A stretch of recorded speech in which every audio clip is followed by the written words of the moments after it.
চাঁদের যেমন আলো আপন তুই যে।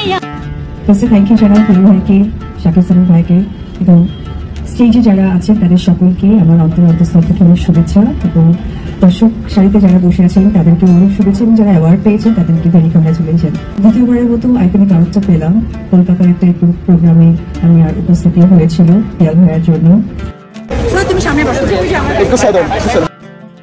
অপু বিশ্বাস এবার নিজেকে ফিট করে দর্শকের সামনে এসেছেন এবং সুন্দর লাগছিল অপু বিশ্বাসকে। নিজেকে সিনেমার জন্য প্রস্তুত করে ফেলেছেন এবং শীঘ্রই সিনেমার ঘোষণা দেবেন। নিজেকে আরও আকর্ষণীয় করে তুলতে তিনি আরও ওজন কমাবেন, এ কথাও তিনি বলেছেন।